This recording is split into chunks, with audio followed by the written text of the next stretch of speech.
Hi, this is Jeff White with Life and Living Now and Versatile Fighting Arts. So I wanted to talk a little bit today on understanding the inner peace, how to achieve it, lofty goals, big subject. So this will not do it justice.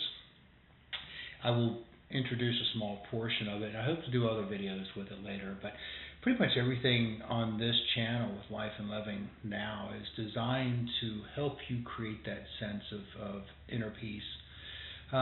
In my mind, more importantly, it's not about so much creating it as it's removing the obstacles. At our deepest core, we are vibrantly peaceful and joyful and loving. At our basic core, behind the emotions, behind the ego mind, is spirit. And that's who we are. So that's where my premise comes from.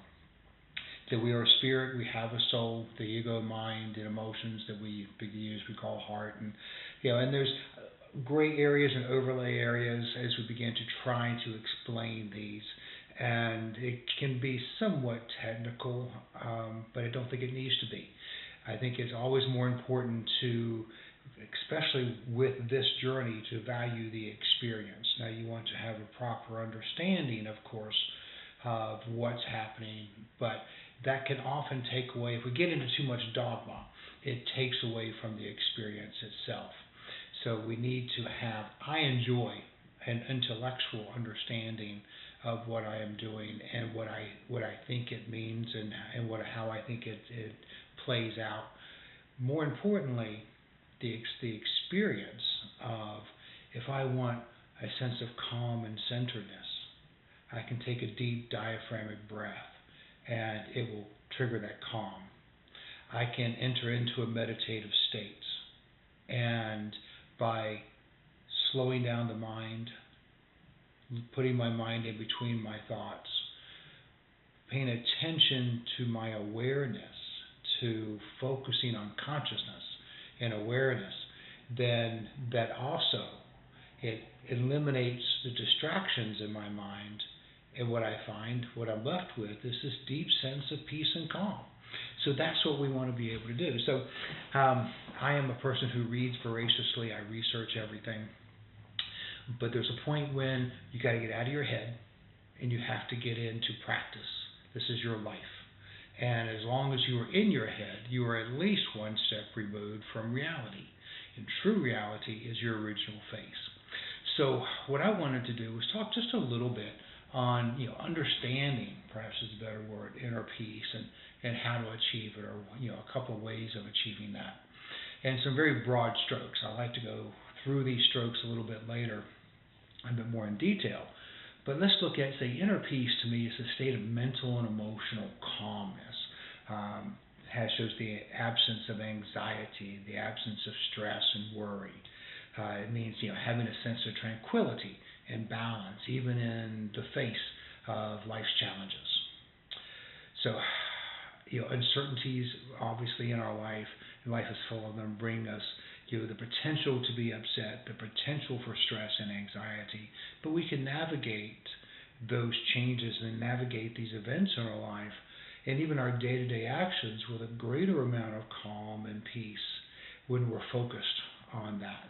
And when we are achieving inner peace, it is a deeply, deeply personal journey, and it varies from person to person. So there's some universal steps that I want to go over. But I would say get a journal and write your thoughts out, write your feelings out. I prefer writing as opposed to typing, on my iPad or my computer. I have done both. I value both,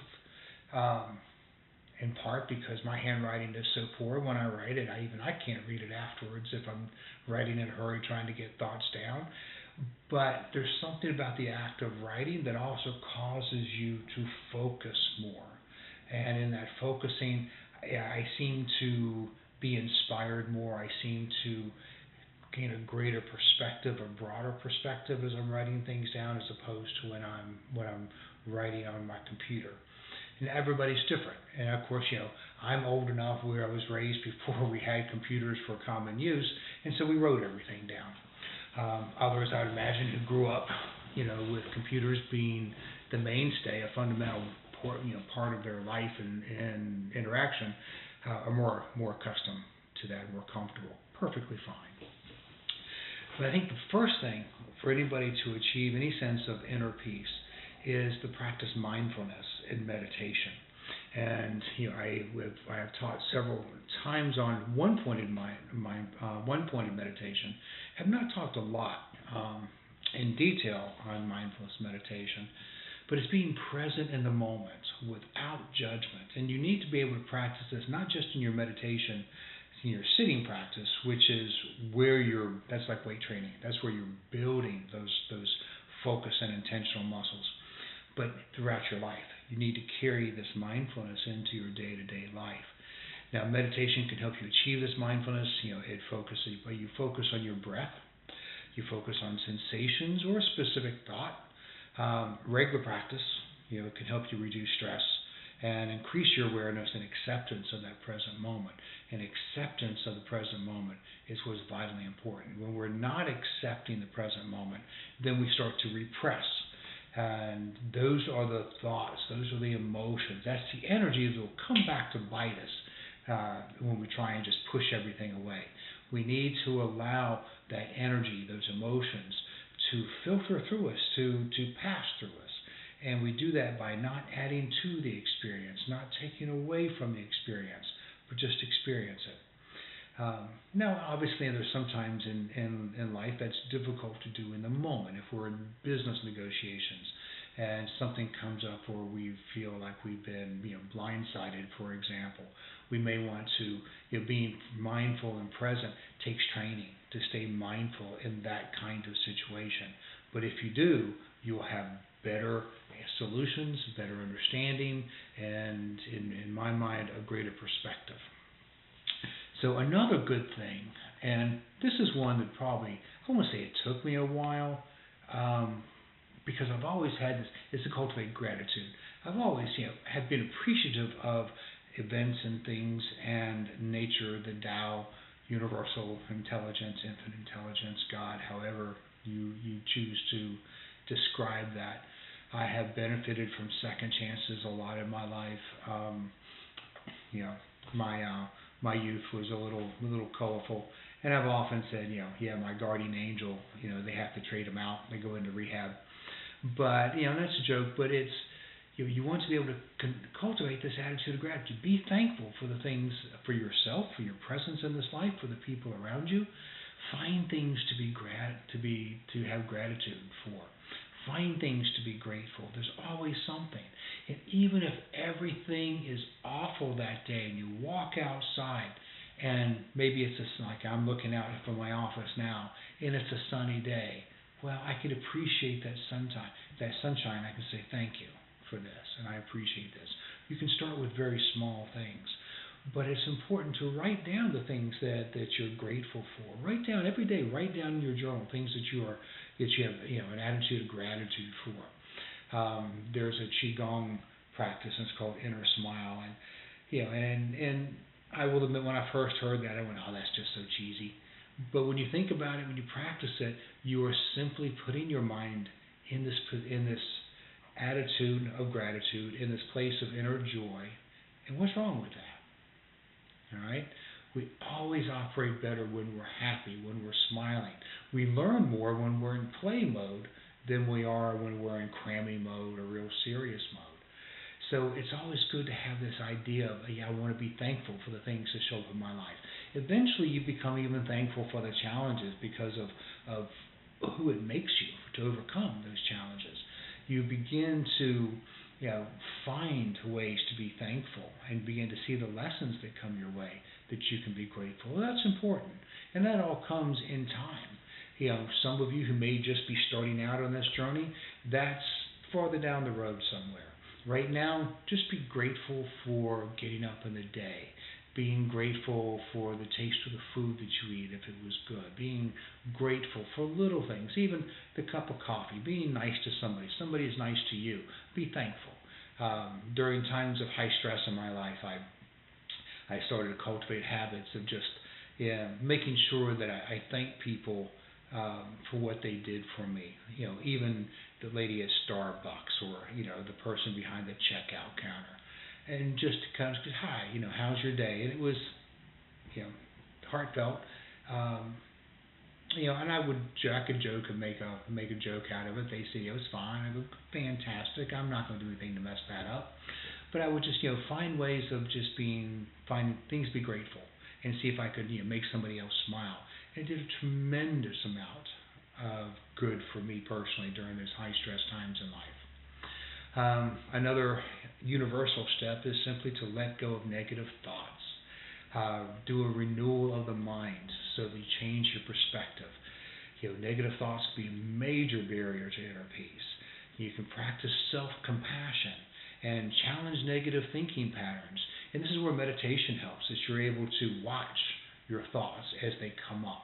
And you can see which thoughts then lead to other thoughts, which lead to other thoughts. You can feel the emotions build as those thoughts begin to link to each other. And you see that association that you've done in your mind. But now you're looking at it as the witness. So now as the witness, you're the thinker of your thought. And now you can interject. You can put a pause. You can mind the gap between those thoughts and maybe come up with a better solution. You want to question the validity of negative thought patterns and replace them with more positive, more realistic thoughts. And I am not a political person. There's a lot of, it has been for the last 8 to 10 years, there's a lot of animosity in the political world. And people have been fed because of social media. People, posting things that were meant as satire as truth. And there are players out there who are just, propagating lies. And there's lots of people on both sides of the political spectrum that are positioning with lots of things that just simply aren't true. And we have to be more skillful to discriminate in those matters to see what's true. I got into a habit of trying to find the original source to anything, and I often found that it had been gravely misrepresented by either party, and it didn't seem to matter which. So, if you find yourself, and there's time, a good example was recently I posted something about a figure that is in the news a lot, and just that he did some good. He set up, and he already had a nonprofit foundation to fund some of his other more altruistic kinds of endeavors. And so I just posted that, and no other comment, just saying, hey, the guy did good. He's capable of doing some good things. And I knew it would happen, but there are always going to be those people who just come on and they can't believe it. They say it's a lie. They'll find reasons to discredit it, to discount it. And that shows more of a negativity and a bitterness within the person doing the judging rather than the person doing the person being judged. And that's always a strong lesson. So if you find yourself always negative and you can't see good in somebody else, guess what? You're part of that problem. And it's affecting your inner peace. And so there's times when I will interject something out, into the world of Facebook or whatever, that's really just kind of meant to go, hey, try some compassion. Let's look at things a little bit differently. And the idea is I could care less about the politics. Well, I do care about the politics, but I also understand we're in an cultural evolution. It always have been. And cultural and societal evolutions are not linear, and they're often quite messy. We swing from one side of this pendulum, and then that gives rise to the other side, and then we swing back, and it goes back and forth. And ideally, that middle path, somewhere in the middle, is usually the most reasonable. But a lot of people have been caught up, and they've lost their inner peace. And that's where, that's what my thoughts are, and where my mission is to help people to be the best versions, to help people, live their best life and be the best they can be. But that starts in my mind with getting rid of this crap, getting rid of this, what hinders you, and and seeing where your original face is, that you are a wave of mind that's part of this deeper ocean, and that everybody is part of that same ocean. We are all one. We have far more in common than we have that separates us, but we allow our negative thoughts to separate us. So let's stop doing that. Let's tone that down. And one of the fastest ways of losing your inner peace is to engage in lots of negative critical thinking. Now, this doesn't mean that you don't have a healthy discourse, or that I could object to something that somebody does, or an idea, or how somebody behaves.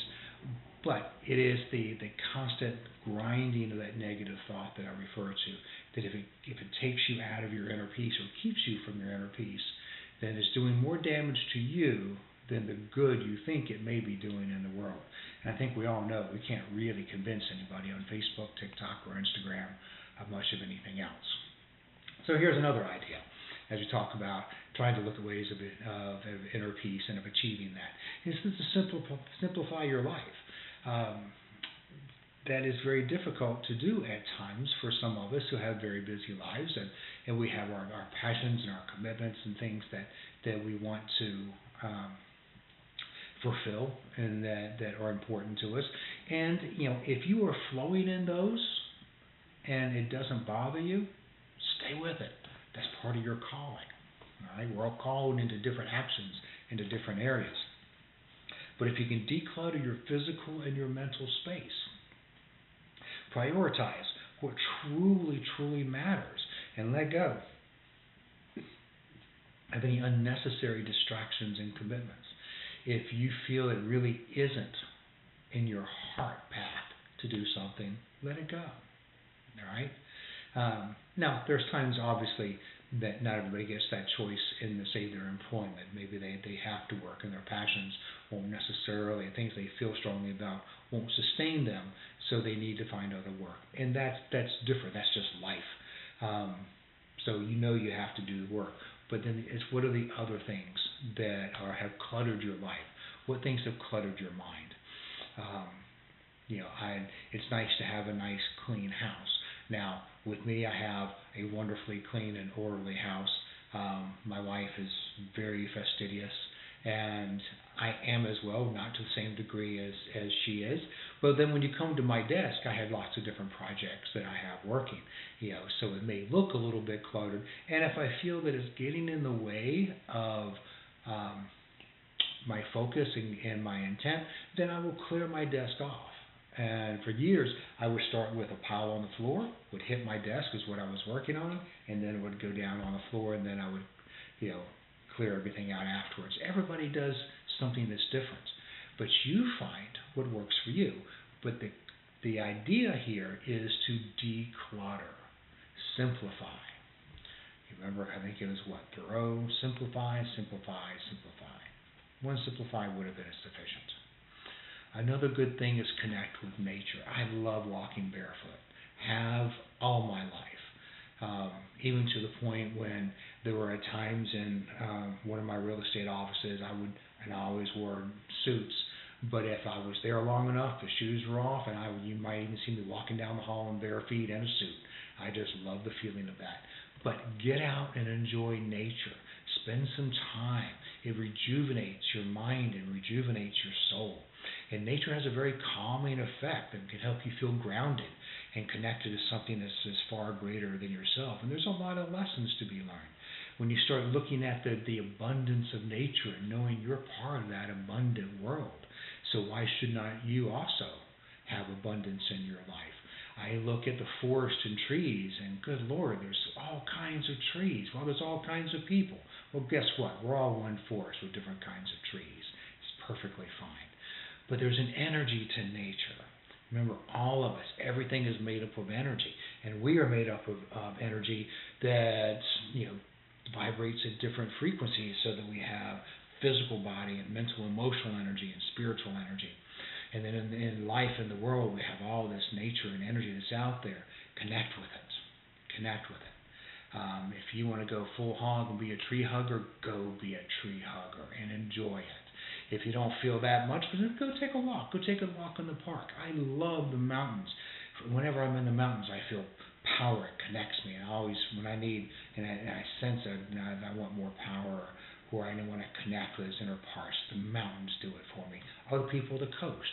I'm drawn to the coast when new beginnings are happening. Sometimes I've had these strong inner promptings to head to the coast before I even knew there were major changes in my life. But I could sit on the beach and look at the horizon, and I would know I'm having change. Changes are going to be on the horizon. It opens my mind. So everybody has something that's different. For many years, I would take a break during my day, and I would go walk in the park that was close by, and I would talk to myself. And I could talk to myself, talk to God, talk to the Tao. I'm communicating, and I'm listening to myself, and I'm listening to those responses, and it was very therapeutic for me. Another way of kind of working on your inner peace and how to achieve it is engaging in physical activity. Whether it's something as simple and flowing as Qigong, whether you're doing martial arts, whether you're doing workouts, you find what makes you happy. If you like to go run, for my late 30s, early 40s, I got into running, and I ran marathons and half marathons and lots of 10Ks and 5Ks, and it was very good until I decided it wasn't. I love working out. I love doing martial arts. There's a whole variety of arts that may suit your particular temperament, and all these are good.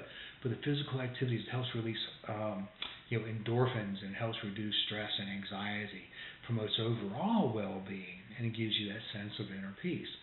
So it's one avenue. The healthier that you are, and getting your energy in your body moving is going to be good for you. Here's an important one. Practice self-care. Take care of yourself. Take care of your physical, your emotional, your mental health by engaging in activities that nurture and rejuvenate you. We talk about at times the three treasures, spirit, soul, and body. And so I want to take care of my physical body. I want to eat properly. I want to eat more. I want to improve my diet. Now, I love to eat, and I love crackers, and I don't have the ice cream addiction that I used to have, but I enjoy it from time to time. In balance, everything is fine. But if you find that it becomes an imbalance, or you're using it as a tool or a crutch, be mindful of that. You don't need to use your food as a tool or a crutch for calm. We talk about comfort food and stress eating, and I know for me I do that as well. So those are things you begin to learn to kind of just let go. So you want to take care of your body, all right? You want to practice that, that you want to eat properly. You want to get the rest that you need to get. You want to listen to your mind, listen to your body, listen to your heart with all of that. You want to take care of your emotions. And I want to say guard your heart. I like living and having my heart engaged, but you also have to have some strength and some boundaries with that as well. And you want to watch your mind. You want to watch, as we talked about, the thoughts. If you're running, if you're all of a sudden you're constantly having these negative thought patterns, renew your mind. All right, change your perspective. Start seeing the good in others, seeing good in yourself, seeing good in life. Practice that gratitude, the things that we did. All right, find things that engage you and that please you. Find the workouts that make you smile. One of the things that when I quit running, it was just because I got tired of just the long distance running was what I did, and I did it to myself. But I also found, instead of just running on the street, and God forbid running on a track or a treadmill, but if I got out in the woods and did cross-country running, man, it rejuvenated me. Everything was different about it.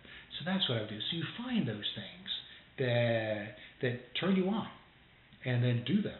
All right. Another one, establish healthy boundaries.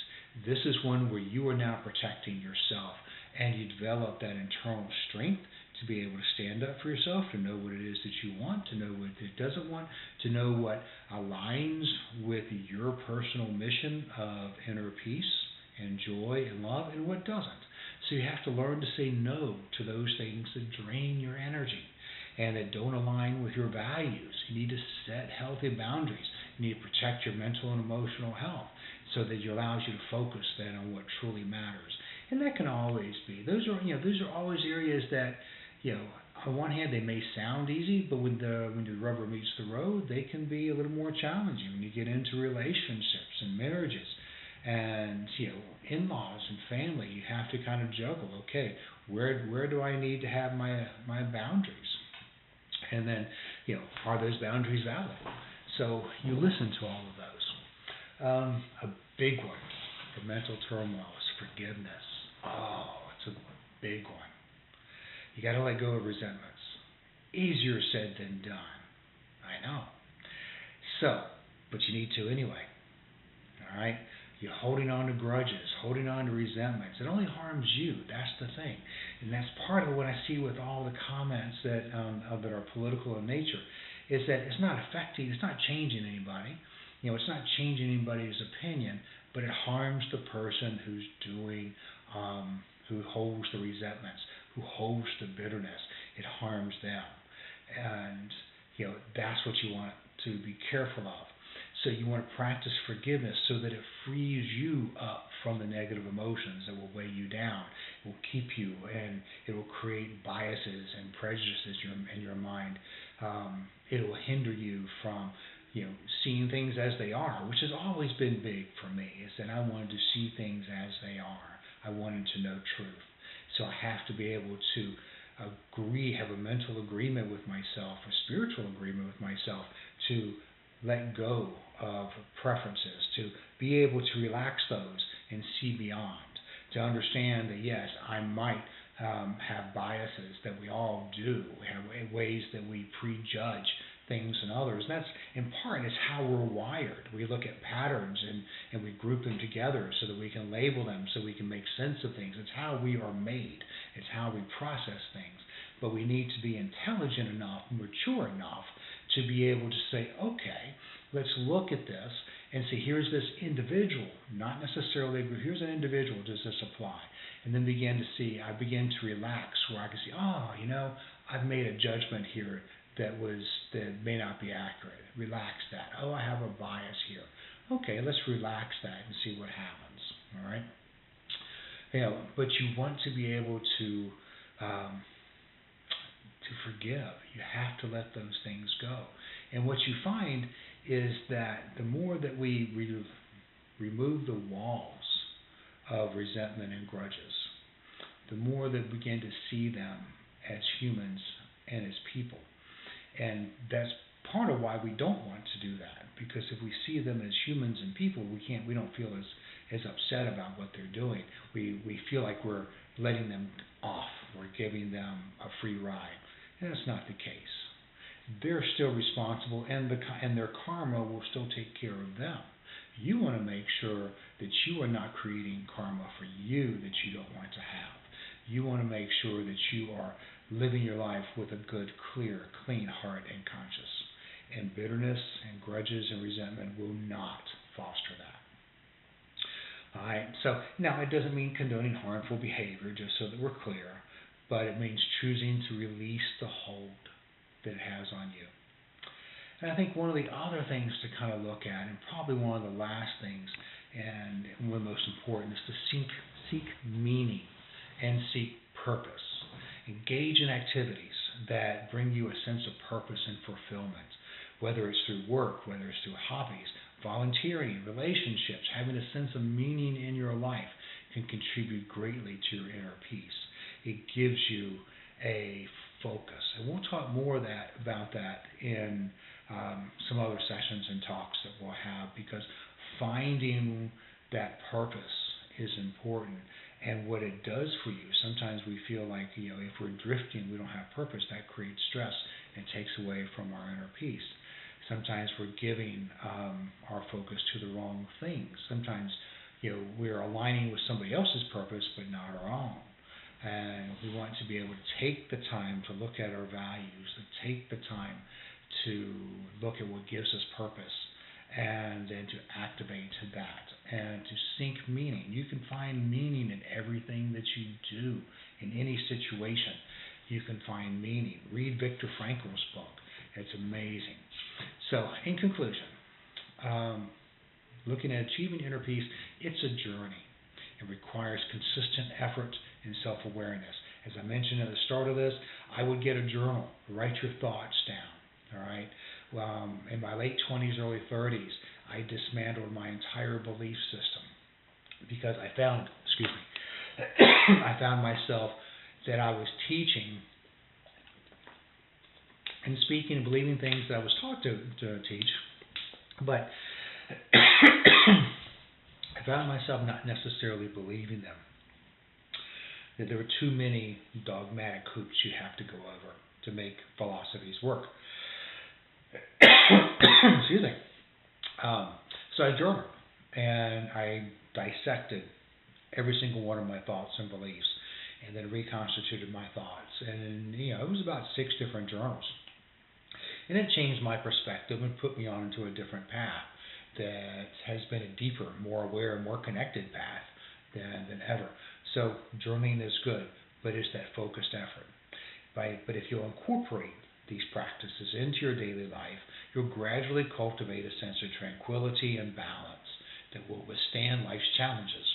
So you got to remember, inner peace is not about the absence of problems. Problems are going to come, but it's the ability to navigate them with a calm and centered mind that feels connected. So start your journey today. Embrace the serenity that will come with inner peace. You will thank yourself. And do this every day. Don't get frustrated if you sit there for a week and you're going, I don't feel a thing.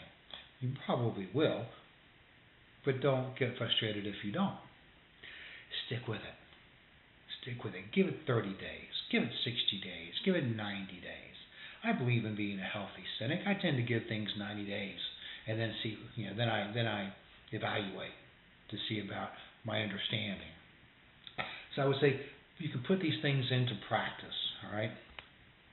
So as you talk about, you want to be able to, practice mindfulness, practice meditation, cultivate this attitude of gratitude, let go of negative thoughts, simplify your life, connect with nature, engage in physical activity, establish healthy boundaries, practice self-care, all right?